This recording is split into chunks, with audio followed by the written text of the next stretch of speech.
Safety and Public Works Committee meeting for December 15, 2020. The purpose of committee meetings are for the city departments to pass along information to the city council and discuss initiatives listed on the published agenda. By ordinance, the committee consists of the mayor, members of the city council, and the city administrator. The ordinance mandates the city administrator as chair of the committee. This is a public meeting, but not a public hearing. Therefore, the meeting is open to the public. We do not take public comments or questions during the committee meetings. Public comments or questions are received at the regular city council meetings held at 7 p.m. in the city council chambers on the second and fourth Monday of each month, or virtually while we're in the pandemic. The first item on the agenda is the approval of minutes for the Admin, Finance, Recreation, and Parks Committee meeting for November 10th, 2020. Is there a motion? Motion to approve. Motion to approve by Councilor Tizer. Is there a second? Second. Second by Councilor Judy. Any questions or comments? All in favor, please raise your hands. It is unanimous. Thank you. Moving on to administration, consideration of text amendments to section 14.3.3 zoning requirements, and chapter 15 special events, filming, and public use of city facilities of the Roswell Code of Ordinances. Mr. Fisher. Thank you, Mr. Palmer. I've got a short presentation to kind of go over what we're talking about here to sort of walk through this item, and you'll see that we're basically coming down to one big item that we need to talk about today. So for a little background, if you remember, we started this process in a September committee meeting where we were trying to help manage how we handle special events, not only traditional special events, but maybe some that have a longer lasting or longer duration. And we brought forth some limits to the events and received a lot of feedback on the limits. And I don't think that was quite the way that everybody was looking to go. So we came back and had a work session on November 9th. And during that work session, staff brought forth some information about some of the surrounding jurisdictions, some other cities in the southeast, that how they handle special events and other events. And we were requested to not only examine what other jurisdictions did, but also we were requested to try to simplify the application process to make it easier for special event applicants to be able to get information in for their events, and make it easier to qualify for special events. And that had to do around local zoning. So we kind of went back and looked at applications for events and special events that around our zoning.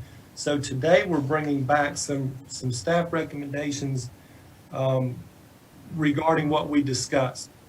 So I want to go through these bullet points. The top two bullet points talked about not limiting for the number of events or the duration. So the first bullet point is in the ordinance change we would have, there would be no limit on the number of event permits. Now you'll see out beside that it says except nonprofits with alcohol. That's no change from our current alcohol catering ordinance, which is section 3.7.9. And I can talk about that in just a minute. Right now, a nonprofit is limited to 2 permits a year if they're selling or serving alcohol, but that is wholly within themselves. So a nonprofit can have up to 2 special events and not have to use an alcoholic beverage license holder. They can do it themselves. If a nonprofit gets some alcoholic beverages donated to them, provided to them, they can have an event and they can sell or serve that alcohol with no restrictions from a licensee other than the fact that they can do that. So that doesn't change. They can still do that. If they want to do more than 2 events with the sale or service of alcohol, they're certainly welcome to do that. They would just need to do that in conjunction with an alcoholic beverage licensee, and if it's off premises, with an alcoholic catering licensee. So I want to make that clear. I know there was some confusion on that, and I wasn't really sure about the restriction for 2 events, but the 2 event restriction is only for them, a nonprofit doing it themselves. So they can do as many as they want. So there's basically no limit now on the number of event permits. So the second bullet point, we talked about the duration of an event. And a special event can be now as long as it's permitted to be. There's not a limit on that, except, and if you'll see nonprofits is in red, I apologize. I copied that down from the top where nonprofits should not be in there. So this bullet should read, no limit on duration of event except with alcohol. And that's no change from the current ordinance. Right now, any Michael, event, yes, sir? you haven't shared your screen. Oh, it should be, because I'm sitting here looking at it on mine. Sorry. Hang on just a second. I don't know why it did not. All right, let me try that again. Share screen. That ain't it. There we go. Yeah, except that's a calendar. I'll find it here in just a minute. Where did it go?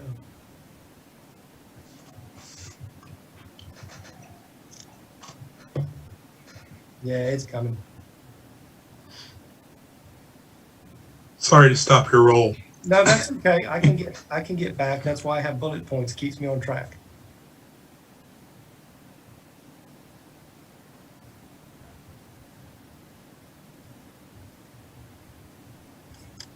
And that's not it. There it is. Can you see that? Okay, no, it's not sharing. It's not sharing now? No, sir. Share screen. Oh. Yeah, I'll get there. Hang on a minute. Let's see now.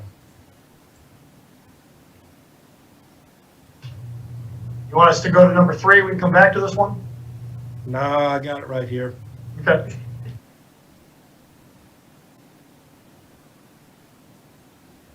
I apologize. Here it is. Look at there. Technology. You gotta love it. Got it. All right. So back to where I was. That's where we were going to limit the events to 3 consecutive and 2 times, and we're taking that out. This was the work session. So here's where we're at right now. So the first one was there's no limit on the number of event permits except for nonprofits with alcohol, but they can do as many as they want. It's just they can only do 2 on their own. Other than that, they've got to be with an alcoholic beverage licensee. And that's because we got to be able to have some regulations on that. So we do allow them to have 2 on their own. This next one is no limit on the duration of the event. And it says except nonprofits. Take nonprofits out. I copied that down from the top one. It should read no limit on the duration of the event except with alcohol. And again, that's no change from the current ordinance. Right now, any event, special event that comes in, they can sell or serve alcohol for up to 3 consecutive days. Reason again being on that, and I tried to figure out why we were doing these things. The reason is you don't want somebody to set up a temporary bar somewhere and do 7 days a week where they're selling alcohol. They may not have a business there. They may not be a bricks and mortar, just setting something up. So they can do 3 consecutive days selling or serving alcohol. Now, a special event or an event can be longer than 3 days. So there's no time duration on the event, but for the sale or service of alcohol, we're saying 3 consecutive days.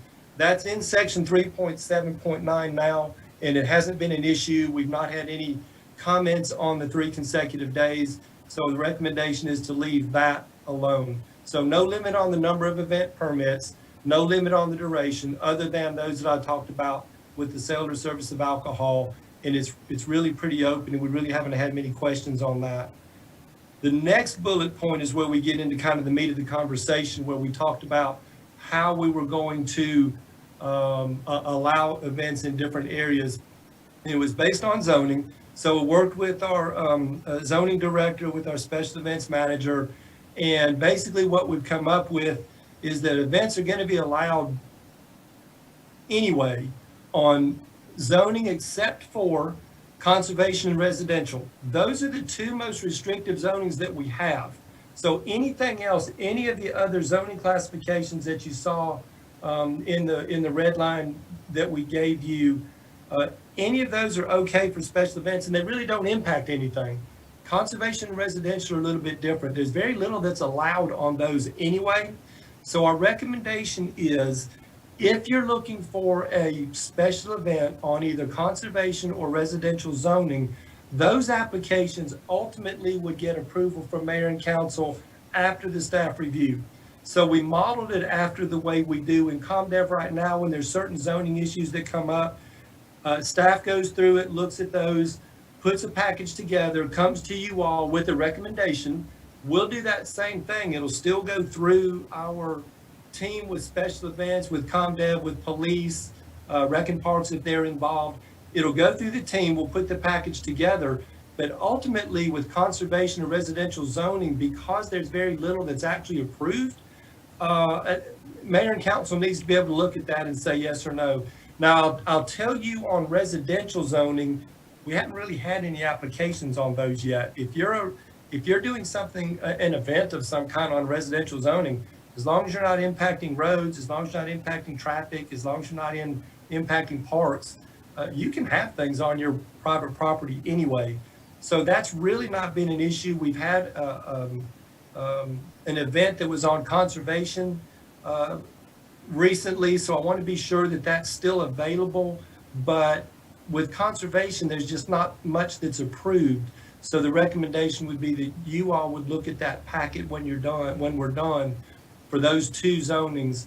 But other than that, I think based on the discussion we had at the work session, where we simplified the conditions, we based it on zoning, we got rid of the limit for the number of events and the limit for the duration. I think we're getting closer on the right track.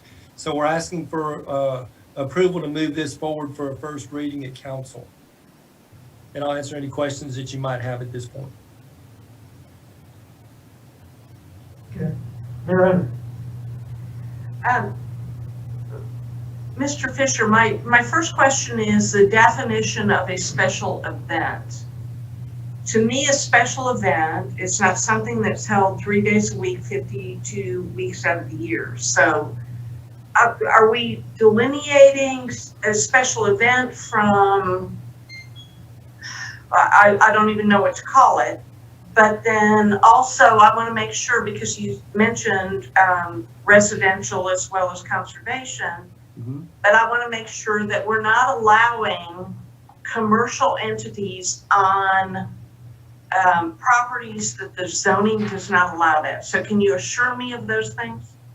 I can tell you that the definition of a special event, we did not change the definition to include any length of time. As we went back and looked through all of the other jurisdictions, one of the things we did during the work session, there really wasn't a clear definition anywhere of what it is. So the special event, the definition basically that we have is how it impacts the surrounding areas. If the ordinary use, it doesn't impact the ordinary use of parks, of streets, of right-of-way or sidewalks. It doesn't impede traffic.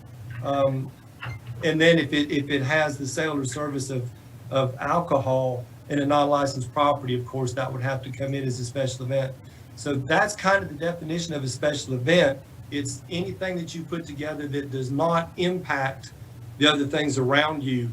As far as a commercial establishment or something commercial going on to a residential area, they can do that now. I can hire a bouncy house vendor to come in and put bouncy houses up on my property and invite people over as an event. As long as I go back to the definition of special event and don't impact any of these surrounding things, I can do that actually now without a permit. So I don't think it's going to be an impact to residential, what we're changing here. If they do impact any of these things, then we certainly have reason to go in and talk to them and put a stop to that through the other means that we have. Well, let me ask you a couple of follow-up questions, and I'll also ask Bob Halsey to weigh in on this. So I'm a residential property owner and I decide to set up 3 days a week, 52 weeks out of the year, bouncy houses in my yard, and I'm going to let all the neighbors nearby areas know that instead of going to Six Flags, they can come to my house for Friday, Saturday, and Sunday, 52 weeks out of the year. The other thing that I'm asking about, 2 separate questions, is what I tell people and what my practice is that when I, as a person, decide to buy property, whether it's in Roswell or whether it's in another jurisdiction, the safeguard I've got is to look at the zoning. What is the area around me zoned? And that's a safeguard for me, that I'm doing my due diligence. So for example, I've got a cemetery behind me. Now, can we allow 3 days a week, 52 weeks out of the year, a drinking party in the cemetery that involves ghosts and ghost tours and all of that kind of thing? So what I'm concerned about is we're taking away this. That's what zoning is for. Mm-hmm. Zoning is to give safeguards to the neighboring community, and when you do your due diligence, you make sure that the zoning around your property is what you're happy with and you're comfortable with and you're willing to purchase a piece of property. This to me seems as though we're circumventing zoning, and I feel like that's a very dangerous precedent. So Mr. Halsey wanted to pipe up about this. So. Well, in the past, what we've done, we've had people who were using their house as a concert venue. And the distinction we made was if you are charging a fee for people to come, then it becomes a business. So if you're not charging, then it can stay a special event. And usually people don't do things, except occasionally, where they're footing the bill themselves. Well, so that has been the thing, because we would ask the homeowner. This particular one was saying he was doing it in memory of his wife, and it was all to raise money. He just was getting money for the band. Well, that's a business. How about a donation or a GoFundMe in lieu of serving drinks? Well, again, if you require that before people can attend, that's not a donation, that's a fee. And that was the distinction we made, because it was in a residential area, and we said, no, you can't do it. And I think it would still apply here the same way. I don't know that without having a duration or time that, or a limit on it, that you're always going to have that gray line in there. And we've got other ways we can combat it and have used in the past. I think it's the 2 zoning that we're talking about are the 2 tough ones, the conservation and the residential. The other ones really don't seem to be an impact at all, and I think would work well. But Mayor Henry, to your point, those are considerations that we feel the same way. We haven't seen a lot of issues with that yet. Doesn't mean we can't. We just haven't yet. But you raise good points on those 2 zonings. Well, and I'll just say in closing, and I'll let other council members speak, but or I'm sure our city administrator will let others speak. But what I would like to say is, I'm very, very cautious of circumventing zoning, because zoning is a safeguard. That's why zoning was established. Right. To make sure we didn't have negative uses in our backyards, next door, whatever the case may be. And yes, way back when it started with smelting plants and meat packing and all of those very distasteful issues. And I'm not trying to equate this with that. However, if I purchase a home and the neighboring property is a cemetery, I'm really not expecting parties to go on there and people making money with that. So I just want to make sure we're clear going forward with that. So thank you. That's a good point. Any other questions from the council? Councilor Woolley. Yes, Thank you. No, I guess my question is also regarding the residential zoning and maybe it's solved by the fine point of a special event for versus a business.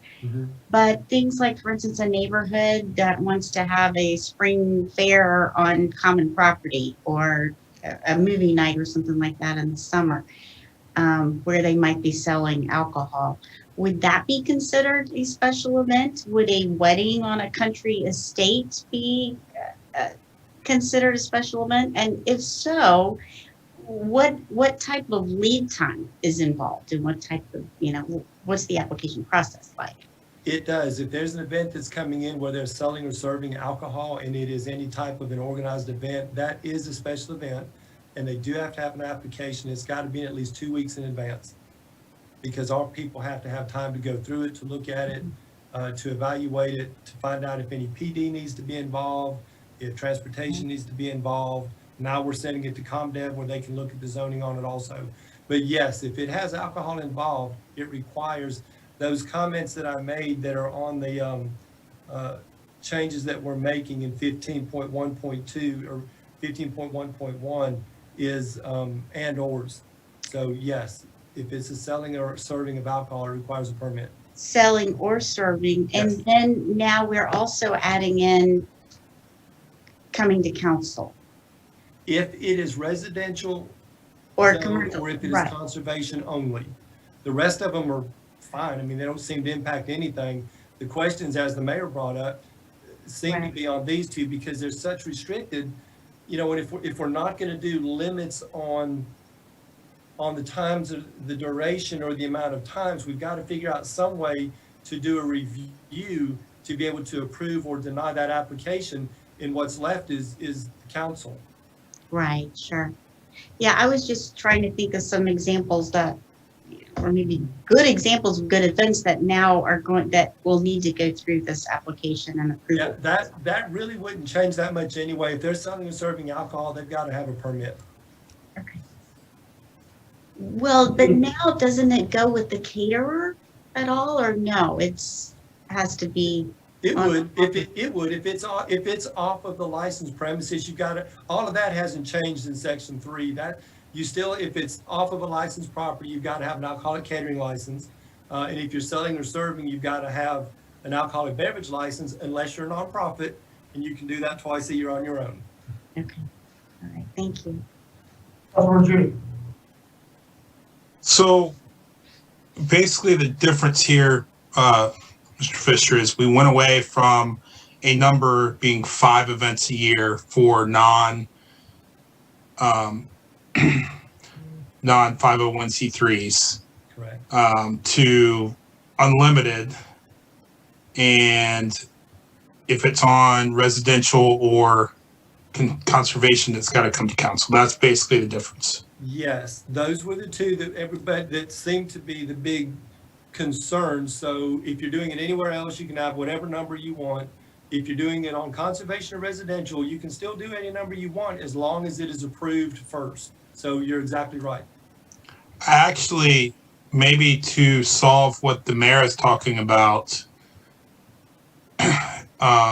maybe we put a limit on anything in conservation and residential, and that way you assure that's not going to happen, 352 weeks a year. And that way, it doesn't make financial sense for somebody to set up a business 3 or 5 times a year on those properties to come to council. I don't know. I'm just looking at, because when you take that limit off and you let it be unlimited, I think that's where we get into the danger zone. Councilmember Zapata. Thank you. Quick question, 2 questions. What is the reasoning to exclude conservation zoning? Question number 1. Question number 2, how many conservation zoning do we have? How many areas do we have? Well, I can answer the first part for you, and I'll get Jackie to answer the second part for you. But the reason that we excluded conservation is it is such an incredibly restrictive zoning. There's basically nothing that is really approved, and I say nothing, Jackie can help with that definition, but there's basically nothing that's approved for to do on a conservation zoning anyway. So if you come in with a special event and you want to do something on that zoning, I really don't have the ability to approve that anyway. I would want, council to weigh in on that because it's such a restrictive zoning class to begin with. So that's why conservation is one of the two. Residential, for obvious reasons, there's neighbors and other things going on. And Ms. Dybel, if you could help with the number on the zoning, that would be great. Sure. I'll finish up with this one here quickly, though. Conservation area, the allowed uses are very minimal. I mean, we're talking about a couple of permitted uses, which technically is conservation area, allowed in conservation, and parks, reservoir, and then a couple of those are conditional uses. And we allow rowing club and boat rental as conditional use, and that is it. So there's technically 4 uses we allowed in conservation. And our conservation area in the city is very minimal. We have, I can't give you the exact acreage, but we have it along the river area, down around Azalea, along Willio. We have a little bit here and there in the Ellard subdivision. And we have a little bit out in a subdivision, let's see, it looks like it's in the northwestern portion of the city. Some of the golf courses have some conservation area on them, or a little bit of area that was donated. Actually, wasn't a golf course. It was area donated to the city as conservation. So we have maybe 1, 2, 3, about 7 to 8 areas in the city that basically is zoned conservation. So we don't have that much acreage here in the city for that. And there's only, as I stated, there are 2 uses that are allowed as permitted and 2 uses that are conditional, and that is it in the city. And then my following question would be, conservation zoning could be public or private property? Yes, because some of it is private in different areas, but most of them were donated or have been donated to the city as public area. So I think the area in the Ellard subdivision is private, but most of the other conservation areas that we have here are public areas. So yes, it can be both. Okay, can we also think about private versus public? Because if you have a conservation area in a golf course and you want to do an event there, I don't see what the problem is. So, so yeah, my what is making some noise from me is the conservation zoning on this proposed idea. So I will keep going on that moving forward too.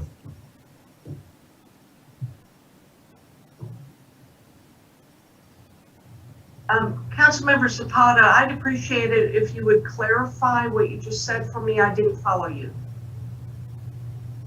Which part? The conservation private versus public? Yeah, the whole argument that you just framed, I didn't follow it. I apologize. Yeah, I will prefer to leave conservation out of here, just to, be straight and clear. So your thinking is that zoning should not trump use? So what are the safeguards? I didn't say that. You said that. I didn't say that. Please do not put words in my mouth. I'm just trying to figure out what you're saying.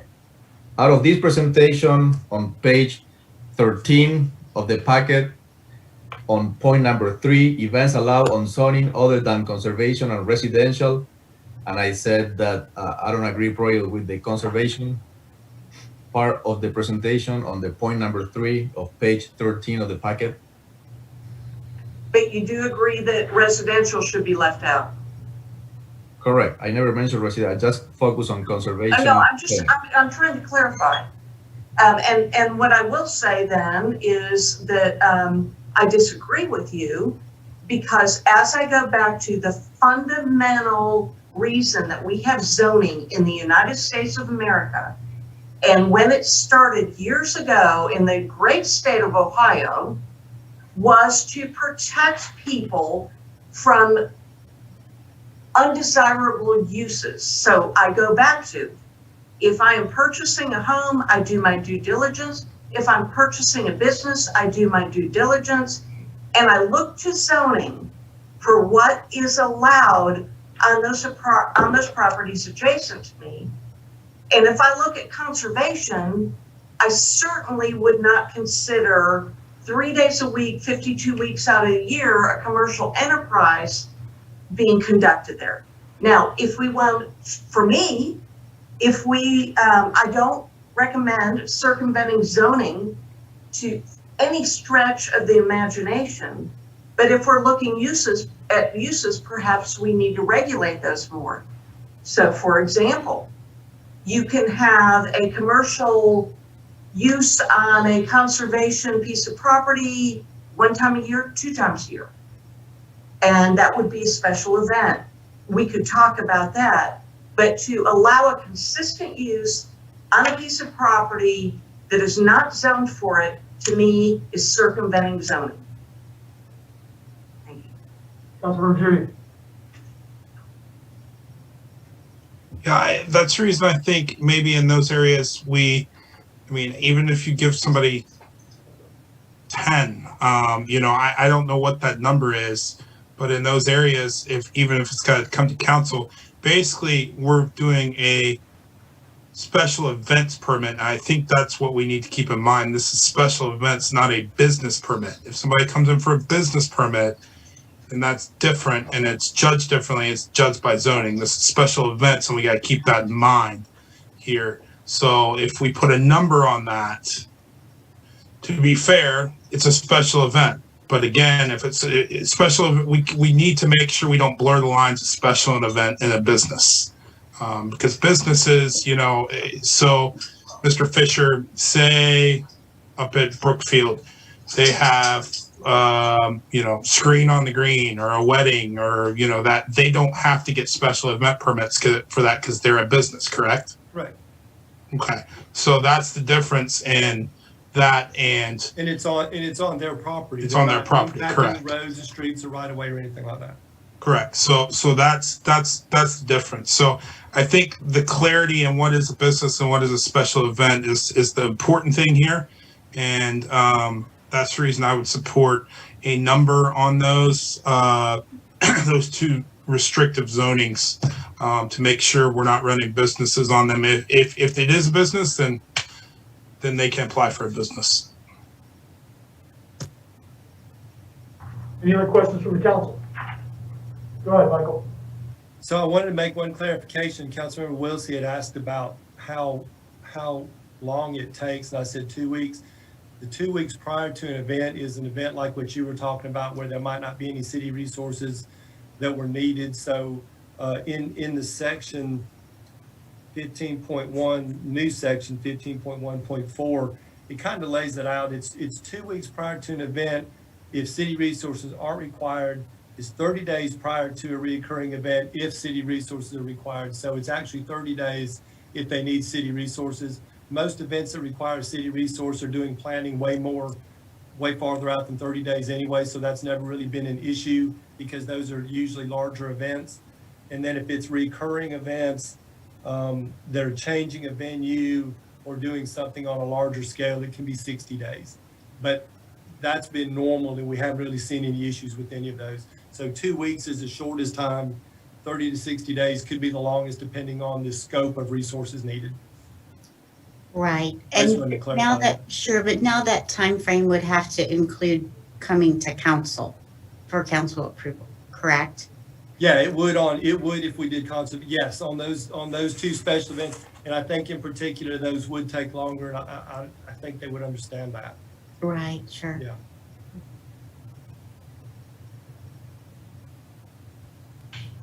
Just wanted to let everyone know we got to take a recess for about 5 minutes. We're having some computer issues here, so we'll take 5 and we'll come back then. See you in a bit.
Item number 2, consideration of text amendment to section 14.3.3 zoning requirements, special events.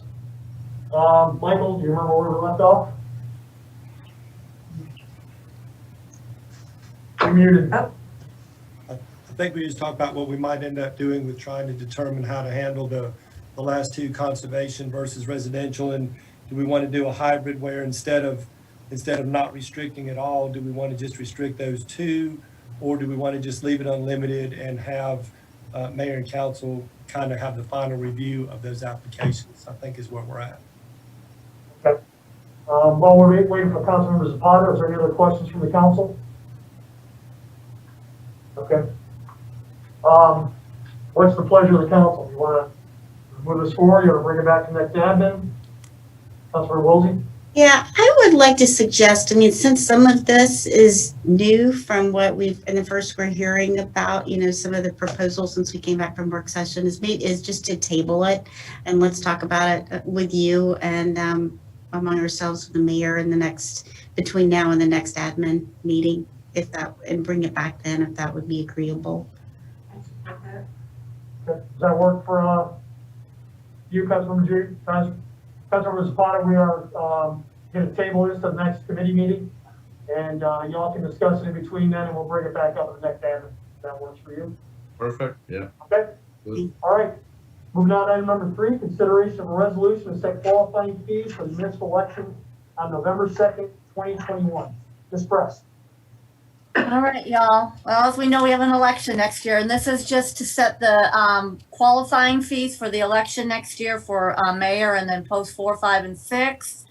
And it has to be published by February 1st, so I'm bringing it forward now so we can get it approved in council, and I can get it published in the paper by February 1st. Any questions from the council? Is there a motion? Motion to approve. Motion approved by Councilmember Judy, second by Councilmember Zapata. Any other questions from the council? All in favor, please raise your hands. And it is unanimous. Thank you. Thanks, Marlon. Thank you. No items from finance, no items from recreation and parks, under transportation.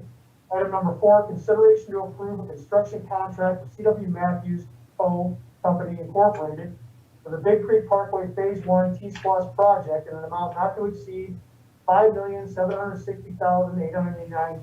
Mr. Roth. Thank you, Mr. Palmer. Can you all see my screen? Good. So, good evening, Mayor and council members. So we've been making good progress on our overall T-Splosh program. We have Oxbow project in construction at about 25 to 30% progress. We have the Rucker Road project construction that's at about 90% completion on construction. And if you approve this item tonight, and then at a council meeting, we will start construction on this Big Creek Parkway Phase 1 project. So this Big Creek Parkway Phase 1, we are talking about the intersection of Holcomb Bridge and Warsaw Road. So the improvements would include dual left turn lanes on 3 approaches of the intersection. The approach that comes from the roundabout, the City Hall direction, that stays as a 1-lane left turn, and all 3 other approaches, they turn into into dual left turns. And Warsaw Road also gets widened from this intersection up to where the future Big Creek Parkway Phase 2 comes and meets with Warsaw Road just to the north of Bain Bridge Road. And it also includes construction of an 8-foot sidewalk along 8-foot multi-use trail and a sidewalk along Warsaw Road. And we have obtained all the necessary permits, or we are in process of obtaining those necessary permits. So here's the same master graphic of the Big Creek Parkway phases. So tonight we're talking about the yellow phase, which is the intersection of Holcomb Bridge and Warsaw. So we've been through the bid process already. So we received 7 bids, and city staff has reviewed it.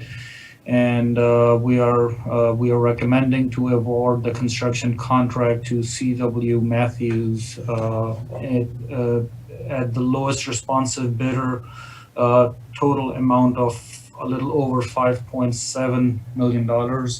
So the bid consists of almost 5.1 million for the city for the construction. And then it also has about $660,000 worth of waterline work that Fulton County is going to eventually reimburse us. The amount has been approved at the county. We will bring an IGA for your approval at a future committee meeting in the next couple of months. We will also bring Georgia Power Utility Agreement for your approval again in the next couple of months as we make more progress.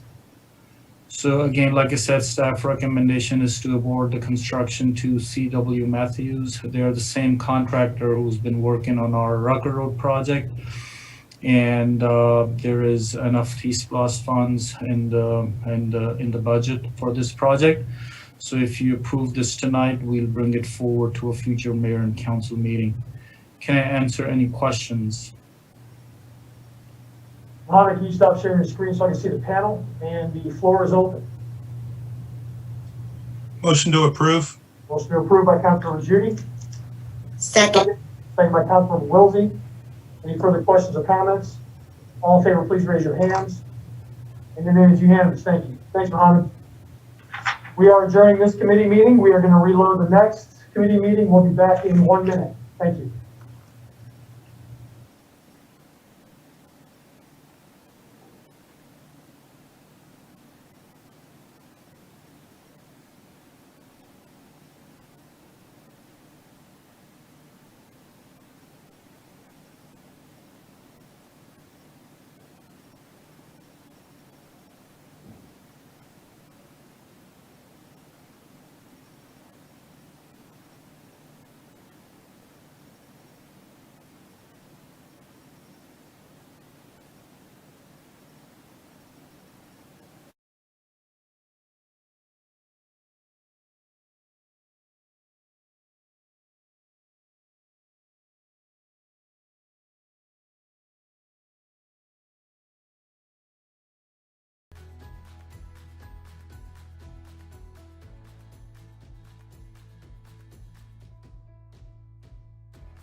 Okay, we are back.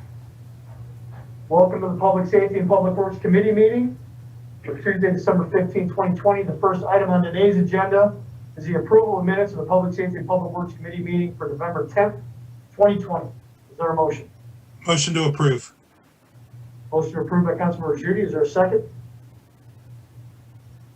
Second by Councilmember Kaiser. Any questions or discussion? All in favor, please raise your hands. And it is unanimous. Thank you. No items under fire. Moving on to public safety under police. Consideration of street racing ordinance. Captain Rattler. Good evening, Mayor and Council. We created this ordinance as a response to kind of the national issue that's become street racing and street racing exhibitions. Really just throughout the entire United States, this is becoming more and more of a problem where they're shutting down major roadways. Just in the city of Roswell alone, since October 1st, we've had 136 calls for service related to these activities. We've created this ordinance kind of in conjunction with surrounding agencies, so there is a consistent level of enforcement. one, so that the public knows what they can expect, and two, it just gives us a greater ability to address the people that are organizing these events. Most of them are being organized through online and social media platforms. And it's not necessarily just the drivers that are causing the issues, but it's really the grouping of all these exhibitionists all in one place that allows them to shut down major intersections and really create a major safety concern for our motoring public. So again, this ordinance was created along with our judge and our city attorney, just to try and help us be able to enforce and stop these behaviors and curb them, just to protect our public. Any questions from the council? What's the pleasure? Councilmember Judy. No, thank you, Captain Ratliff. And I know this has been a concern to many citizens recently. People hear the cars at night driving around, and to be able to do something about it is very important. So unless anybody else has anything to say, I motion to approve. Motion on the floor to approve by Councilmember Judy. Is there a second? Second. Second by the mayor. Any further questions or comments? All in favor, please raise your hands. And it passes unanimous. Thank you. Thanks, Captain Allison. Thank you. Moving on to Public Works, item number 3, consideration for the mayor and/or city administrator to award a contract to an on-call contractor, the Dickerson Group Incorporated, for the City Hall Pond Rehabilitation Expansion Project in the amount of $768,471.50. Mr. Skelson. Can you hear me okay to begin with? Sounds good. Great. Okay, so this is a project that we've had in the works for quite some time, and it included in your package is the procurement memo that goes along with this. It's taken us about 3 rounds to get through a successful procurement, so we're excited to bring forward the Dickerson Group. This will be their first project with us, but they are one of our standby engineers, and we're pleased that they were competitive in round 3 of this competition. This project will fulfill our maintenance obligations for the City Hall Pond, which are long overdue, as well as fulfill our obligations under our memoranda of agreement with several property owners to purchase capacity in the expanded shared stormwater facility. So with that, I'll be happy to answer any questions. Oh, the one other comment I want to make is that the funding section here is a little bit complicated. We have funding from 3 different sources. Appreciate Finance's help in trying to make that as clear as possible. There will be funds from the Stormwater Best Management Project, which is where the shared stormwater revenues are retained. A portion from the Stormwater Master Project List, that's our stormwater utility to cover the maintenance component, and also approximately $95,000 in tree bank funds, including some reallocation of some 319 grant project funding that we were told we will not be able to be selected for that grant. So hopefully that all adds up for you, and if you have any questions, I'll be happy to address them. Councilmember Zapata. Thank you. So could you give us please some details of what is going to get done under the rehabilitation and expansion project? Sure. Let me just share my screen and give you a little bit of information. So can you all see my screen now? Cannot. Cannot. Okay. Here we go. Let's try that again. Looks good. Okay. So the existing City Hall pond, I'll just orient you. This is the walkway between City Hall, and over here is the Cultural Arts Center.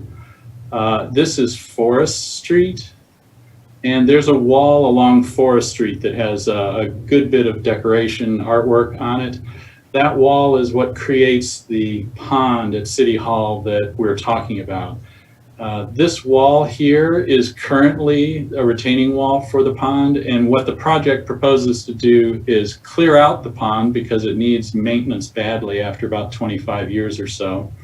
And it'll extend this wall a little bit further towards Hill Street and then come up into the embankment over here to enlarge the capacity of the pond. That's basically the purpose of this. Is number one, conduct maintenance and replace the outlet control structure for the pond, as well as expand its capacity. And this is basically just an access road for the construction to get into the pond.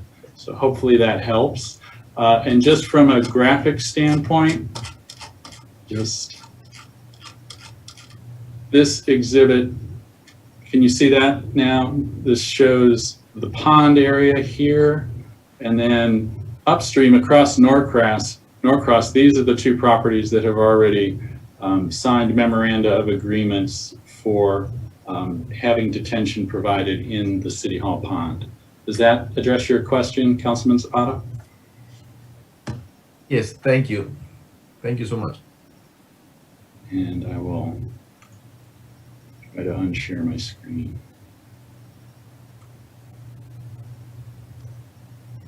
There we go. Any other questions from the council? Is there a motion?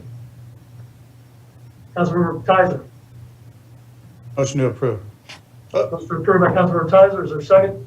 Second. Second by Councilmember Wiltie. Any further questions or discussion? All in favor, please raise your hands. And it is unanimous. Thank you. Thanks, Dan. Moving on, item number 4, Solid Waste Division and Solid Waste Business Plan Update. Mr. Pizzello.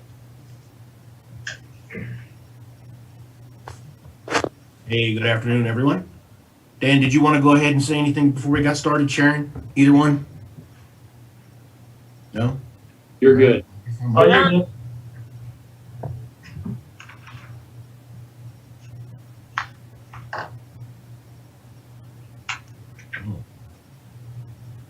Give me 1 second here.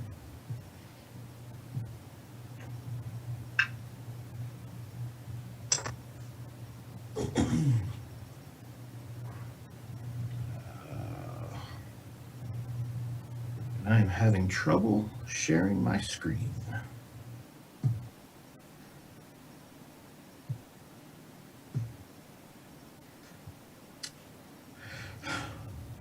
Well, this worked a little while ago, and I don't know why it won't work now.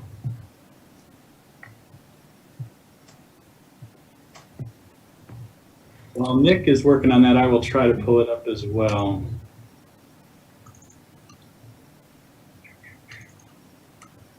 Yeah, I don't know why I'm having trouble with this, to be honest with you.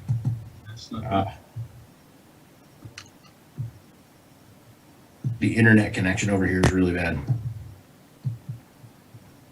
Well, would it be worthwhile doing it without the presentation materials, or do you want to come back at the next meeting? Let me see if I can get, oh, there you go, Nick. There we go.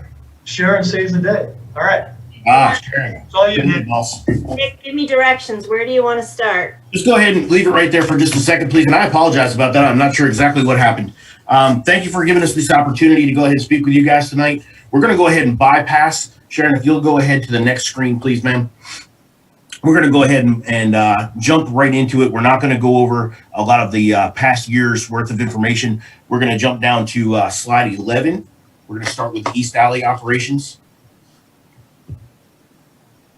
Okay. So if you guys have had a chance to review the presentation, if you have any questions for us at any point in time, by all means, just please let us know, and we're happy to answer any questions, obviously. We wanted to let you know that we are having trouble with the East Alley compactor. Just from the carburetor perspective, the compactor is working fine. Everybody's happy. Everybody's able to use it. We are just averaging bills. So if you've heard anything about that, that's what's going on, and we're working diligently with our contractor to get that fixed. West Alley, everything seems to be going well. COVID has slowed things down a little bit. We're coming back up on usage, and we do clean those both those areas quarterly. Sharon, if you'll advance to the next slide, please. Picture of West Alley. We know you guys like those pictures. People seem to have some trouble with the dumpsters there, so we always include one of those. Next slide, please. We wanted to update you on the new transfer station. Obviously, it'll replace the old transfer station. For anyone that's seen it and knows what that looks like, it's obviously long overdue. We're going to have increased floor space. The current facility was actually beyond capacity the day that it opened due to the size of the city, just from when it was built to the time that it was actually opened. So annexations are basically what caused that whole east side added a lot to the city. We're going to have improved ingress and egress access for commercial and residential loaders, and we're going to maintain the current area for the residential drop-off. That's very important. That's a very, very popular item there. People love to bring their things by and not have to pay for it, so that's wonderful. Next slide, please. The design is complete. We began the procurement process back in October, and we do believe that it's going to take us about 10 months to build this transfer station, and we're hoping to have that operational by the end of 2021. Next slide, please. Business plan overview. We're about 95% complete at this point. We've been working on it this whole COVID timeframe, looking at all aspects of the divisions, and we're going to suggest improvements and goals and shifts in focus. And we're just going to use your guidance to be able to finish that up. Next slide, please. Best practice recommendations. We're going to continue to provide excellent customer service. We believe that we do that on a regular basis, and we definitely plan to continue to do that. We're going to evaluate the industry and market trends to enhance performance and service delivery. We're going to initiate some pilot programs. We'll talk about one more of those here in just a minute. Maintain good working relationships with our contractors. That would be ADS, Auto, BFI, to make sure that all obligations are being met and we're serving the citizens as we should. We're going to meet regularly with our finance department to ensure accurate billing, timely service for customers, and adequate funding allocations and bill payment. And we'll keep reviewing our hours of operations for all of our facilities. Next slide, please.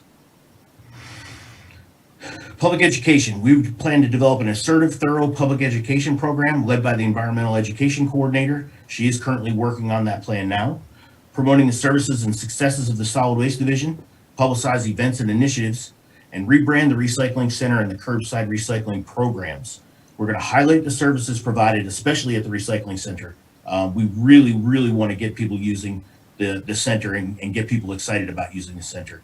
We're going to do that by promoting the benefits of multi-stream recycling, separate glass, separate plastics, things of that nature. Provide basic to advanced recycling education, and provide recurring education pertaining to curbside recycling and yard waste set out guidelines. Those two unfortunately go together oftentimes. We have some trouble with the folks understanding exactly what should be recycled and exactly what yard waste standards we actually go by. Next slide, please. Potential program changes. This is a big one for us. Change the bulky trash amnesty days. Currently, we haven't had any this year. We've had the residential drop-off open 5 days a week. We do want to open up one Saturday per quarter and just be able to get the folks that can't really get in here during the week, before 4 o'clock. We want those folks to be able to participate as well. The prior events that we had on all day Saturdays or 4 or 5 hours on Saturdays, less than 50% of the people that actually called up to sign up for those two events actually came. So I don't think we're missing a lot of people, but we definitely do need to open up on Saturday just to help those other folks out.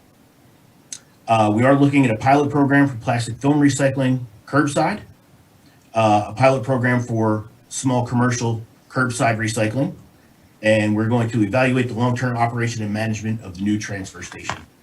Hopefully we can see if we could help that transfer station pay for itself just a little bit, maybe.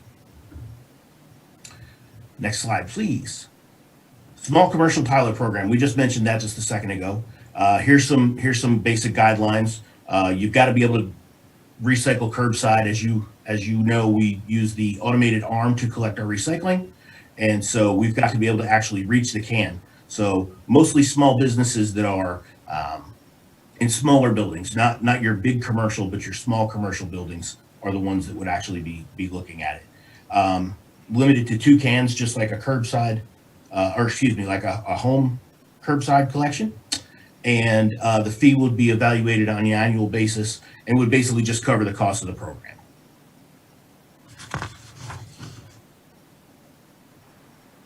Next slide, please. We've got some initiatives that are based on the evaluation of the center usage and market conditions down at the recycling center. Currently, we're remaining closed to non-residents until a cost-sharing approach with our sister cities in the North Fulton area can be reached. We're recommending the end of the paint recycling program. That's for water-based paint. Oil-based paint would still be accepted annually or semi-annually at the household hazardous waste events. We're also recommending the ending of free shredding while you wait, the free shredding service. We currently do that from 1 to 4, and it's a big slowdown basically to our process down there. We do want to assign a full-time attendant to the transfer station residential drop-off so that we can direct recycling materials. We end up throwing away a lot of recycling materials there, so we try to keep a staff member down there when we can. We just don't have enough staff, so we definitely are recommending to keep a person down there full-time. We're also recommending for the recycling center changing the hours of operation. So we would be consistent. We would be Tuesday through Saturday, 8:30 to 5 p.m. So we'd still be open for about 42 and a half hours per week. Staff would report from 8 a.m. to 5 p.m. And that's so that we have an opportunity those first 30 minutes in the morning. We can actually get out. We can PMCS some of our equipment. We can maintain our equipment. We can have our safety meetings and our safety briefings as we should. So we're really looking for that staff time to do what we need to do to keep that center running. Slide, please. There we go. Capital purchases. New baler for the recycling center. That's in the budget for this year. We appreciate that. Residential and commercial trucks. And we do recommend we look at a fully automated side loading garbage truck. Probably fiscal year 23 is what we're looking at currently. We would like to give that a good shot, try to give that an opportunity on one of our routes. Slide, please. Potential fee changes. We'd like to update all the extra collection fees. Currently, certain fees are lower than they were 10 years ago. Fees for large items, for instance, are actually less. We collect less now than we did 10 years ago. We'd like to institute a fee for missed collection due to late placeouts. For blocked dumpsters, we've got quite a few dumpsters that remain blocked throughout the day that we have to go back either late that day or the next day, completely off of our route, and it's a huge drain on our time. And extra dumpster collections. Currently, you can get an extra dumpster collected for about half what it costs one collection per week, and that just doesn't make a lot of sense. We'd like to add a replacement fee for damaged dumpsters. We do have quite a few people who damage dumpsters in the operation of their business, and when we have to replace those, we think that that's reasonable to share some of that cost. Return trip charge to inaccessible dumpsters. That would be in case of like a blocked dumpster. Add a charge for while you wait paper shredding service. So instead of doing it for free, we would institute a small charge for that if you wanted to wait. And enforce set out limits for yard waste and collection. So make sure that we're actually collecting only what we're supposed to by contract. Next slide, please. So before we move on, I'd like to make just a couple of quick points. We are rolling out Hyperweb here in solid waste, and we're looking at that. System as we use kind of throughout the rest of the department. We're going to look at it for our work orders, for routing our trucks. So we're excited about that. We have 2 of the new larger Isuzu trucks hopefully arriving before the end of this year. It's not looking really good, but hopefully we'll get them here in the next week or so. We'll get them on the road, and that's going to help our operations tremendously. The holiday schedule is up. It's on the website for anybody that has any questions. You can definitely direct them there. Of course, direct them to my office and my staff. We can help anybody out at any time. And we will be bringing the entire business plan back to you very soon, here in the next couple of months, with it complete and hopefully with some updated numbers for changes, for charges, for you guys to be able to approve. So with that, we'll open it up to any questions you may have. We're happy to answer anything you have.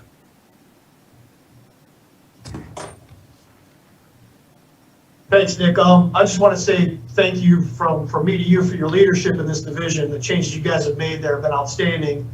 I rarely get a complaint about garbage service, garbage in general, and for a city our size, I think that's probably unheard of. So again, thank you. With that, I'll open up to questions. Councilmember Wilsey. Yes, I just wanted to echo that. I would say thank you, Nick, for a great presentation, and to you and your team for the work that you do. It's definitely an essential service for the city, and one that seems to just run along very smoothly, especially during the pandemic when we had more people at home and an increased need for the services. And I know there's a huge increased need for recycling services, and also appreciate you guys keeping on track with what's going on in the recycling market and bringing us initiatives that both serve and help the citizens and make sense for us. So again, good job. Appreciate you guys. Thank you. Councilmember Zapata. Thank you. So, yeah, good presentation. I took note of a couple of things. Well, one is not here, but I've been reading a lot about the electric garbage collectors, the trucks. That they are very low in maintenance and no pollution, no noise. So it's a trend that is coming, electric vehicle for garbage collection. So I don't know if we are contemplating anything in the future whenever we have to replace our old trucks. That is my first point. The second one is, I'm not 100% convinced about the paint recycling program. It's something that we'd like to talk more and evaluate more the cost benefit of continue or ending the paint recycling program. The same with the shredding while you wait. I don't know if one of the main costs is the manpower or the machine itself. Assuming that is the manpower, the main cost driving the shredding while you wait, maybe it's possible to analyze the possibility to have a self, you can do yourself. Now, when you go to Costco, they used to put air on your tire. Now they put a machine right there that you can do yourself. So obviously they're not distracting the manpower, changing tires and fixing tires. And you can put air yourself. So I don't know if something that we can contemplate that people can perfectly probably do the shredding themselves on a machine there. The other point is about the yard waste collection. The thing of the yard waste collection is like, seems to be very cyclical. You have the fall, very active on the fall. You have probably very active on the summer. I don't know how much active compared with the fall. And then, in between, you may or may not have much activity.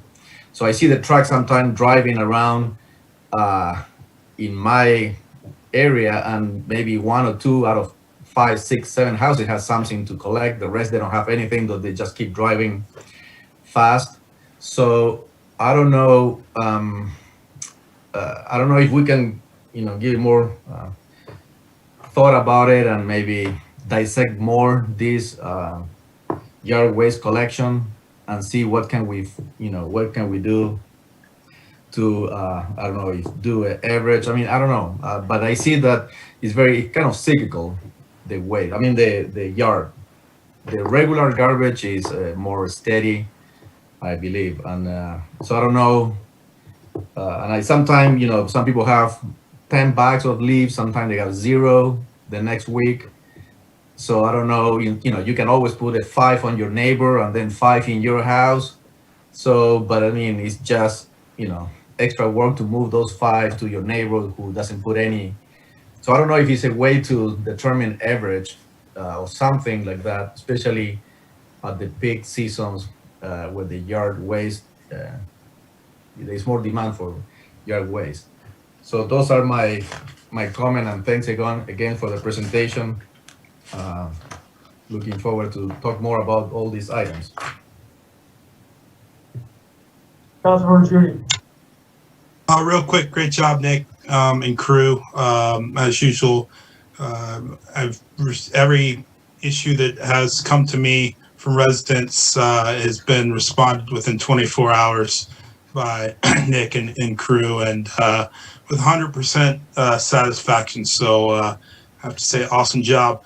Councilmember Zapata, and is when I was liaison the last 2 years, when we were renewing the contracts, I know we talked about the yard waste and recycling a lot, and the cost associated with exactly what you're talking about, maybe going to seasonal due to yard waste being seasonal, and there's a lot of information that I believe Mr. Skowski has in his head. So I would recommend speaking with him a bunch on that, because it is something that I know we talked about personally, and it just didn't make sense to come to council at that point in time due to it wasn't a huge savings and or benefit at that point in time. So I think that that he can help you through that, and maybe we can have another conversation if it warrants it. But again, congratulations, and look forward to looking at these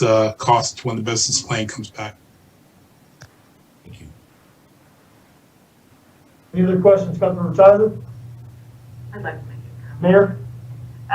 I would like to reiterate the thanks from council, the elected officials.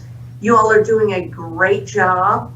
I can tell you that in the past, we have had occasions to have more garbage complaints than we have now. We've had occasion to have more water complaints than we've had now. And I would like to thank the leadership of the Environmental and Public Works Department. But most of all, I would like to thank you for bringing this information forward to us. We didn't ask you to give us an update, but you took the initiative to provide us with one and give information to the citizens. So again, I thank you. I thank you for the good work you're doing. And then most of all, I would like to thank you for being on the front lines during this pandemic, because we, meaning you, have never missed a beat. And I am so proud of that. Absolutely so proud of that. So we've got a lot of departments here in the city that our staff has done a great job. And I personally feel very fortunate to live in the city of Roswell, and it's because of you. So thank you so much. Thank you, Mayor. Thanks, Nick. Anything else? Any other questions or comments from the council? All right, everybody, have a good night. We are adjourned.